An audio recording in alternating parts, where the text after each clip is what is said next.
সবাই কেমন আছো? ভালো আছো? ঈদের পর আজকে তোমাদের প্রথম ক্লাস হচ্ছে এবং প্রতি ক্লাসে আমি যতটুকু পড়াবো ঠিক ততটুকুই পরের ক্লাসে পড়ে আসবা, মনে থাকবে তো?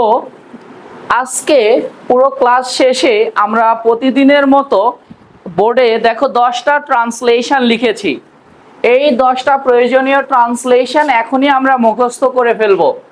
সতর্ক হও, এটার ইংলিশ কি? বি কেয়ারফুল, সতর্ক হও। এরপরে কি আছে বলো তো? তুমি কি এখনো তার প্রতি আগ্রহী? তাহলে কি হবে? Do you still interested to him, অথবা কি হতে পারে? হার। টু হিম অথবা হার। তারপরে দেখো, আমি কি বলছি বুঝতে পেরেছেন? আমি কি বলছি বুঝতে পেরেছেন? কোশ্চেন করা হচ্ছে, তাই তো? Do you see what I mean, মানে আমি কি বলছি সেটা বুঝতে পেরেছে কিনা, বোঝা গিয়েছে? পরে কি আছে? দয়া করে আরেকটু ধীরে কথা বলবেন। অনেক সময় হয় না যে আমরা কোনো গুরুত্বপূর্ণ একটা ক্লাস মনোযোগ দিয়ে করছি বা গুরুত্বপূর্ণ একটা টপিকে কথা বলতেছি, পাশ থেকে আরেকজন কি করে, ওই যে চুপিসারে গল্প করে আর ডিস্টার্ব ক্রিয়েট করে, তাই না?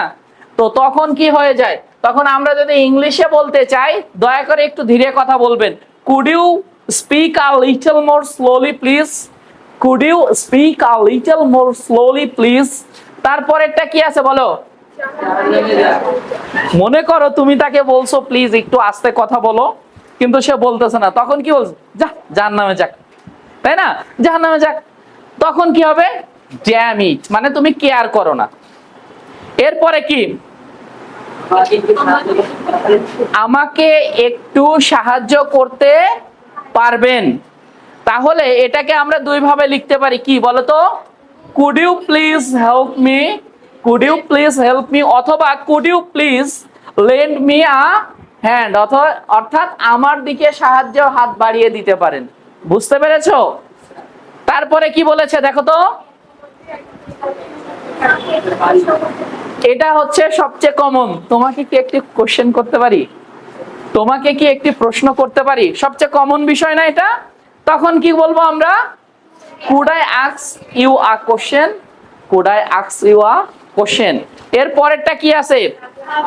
পাগলামি করো না তো, হয় না? ওই যে মনে হচ্ছে মা একটা কথা বললো, বাবা একটা কথা বললো, তুমি মানে ক্যারি করতেছো না বা ইয়ে করতেছো। আর এই বিষয়টা মা বাবার থেকেও বেশি মনে করো আপন জনদের সাথে হয়, তাই না? পাগলামি করো না তো, পাগলামি করো না তো, এটাকে আমরা যদি ইংলিশে ট্রান্সলেট করি কি বলবো বলো তো? Don't get mad, please don't get mad. তারপরেরটা কি আছে বলো তো? তোমার জীবনের প্রতিটি মুহূর্ত উপভোগ করো। কি করব আমরা ট্রান্সলেশনে?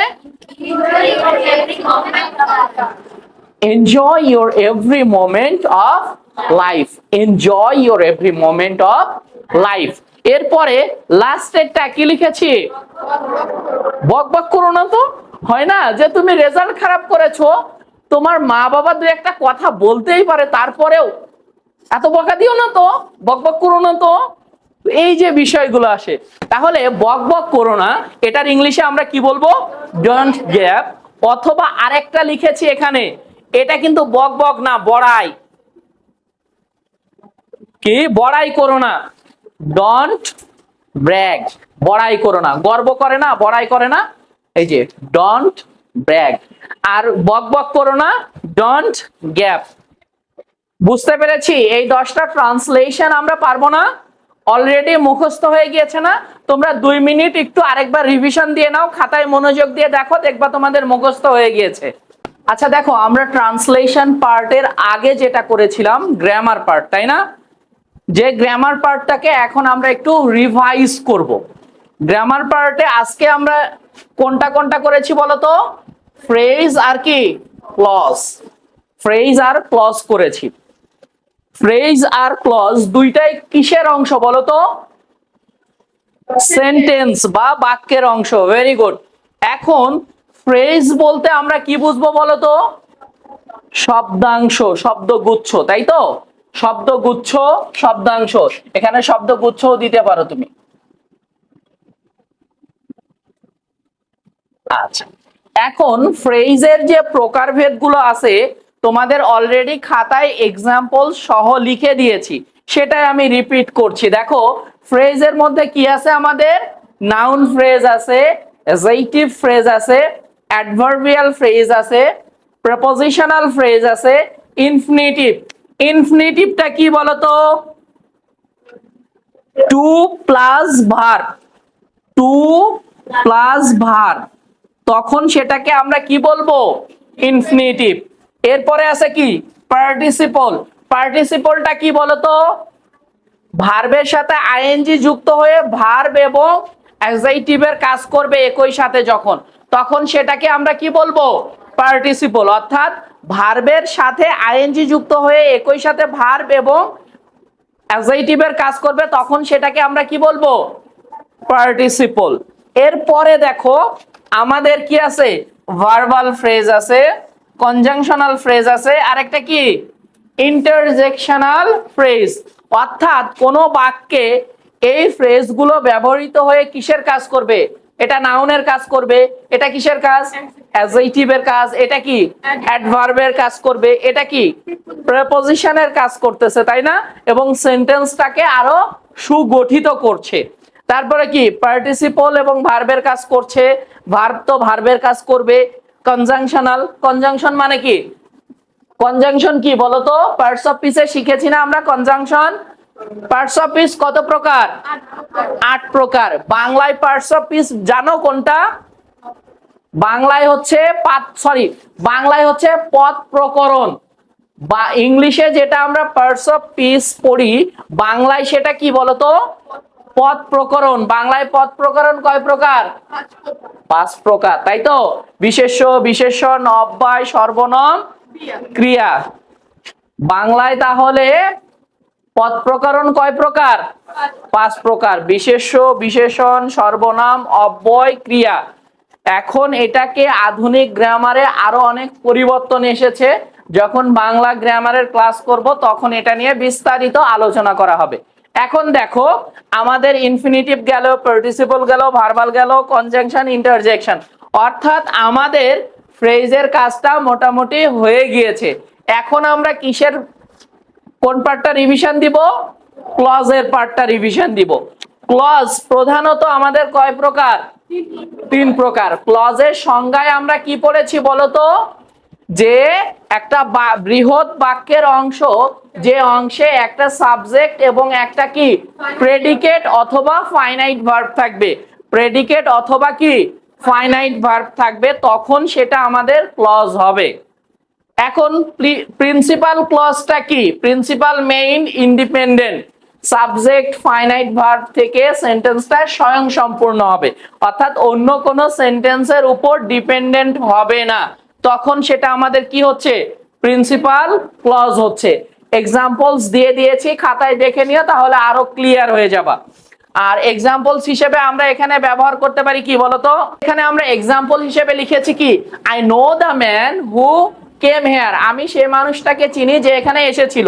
এই যে হু থেকে এই পর্যন্ত যদি বাদ দেই, বাকি যেটা আছে আই নো দ্য ম্যান, এটা নিজেই কমপ্লিট একটা সেন্টেন্স না, এই পরের অংশটুকুর আমার প্রয়োজন আছে নাই।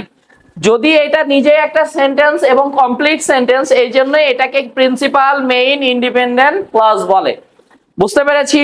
কোঅর্ডিনেটিং ক্লজটা আমরা কিভাবে করব, কোঅর্ডিনেটিং ক্লজটা আমরা কিভাবে করব, দুইটা মেইন ক্লজ যুক্ত করে মাঝে যখন কোঅর্ডিনেটিং কনজাংশন ব্যবহার করব, তখন সেটা আমাদের কোঅর্ডিনেটিং ক্লজ হবে। এটাকে আমরা এভাবে লিখতে পারি, he is an honest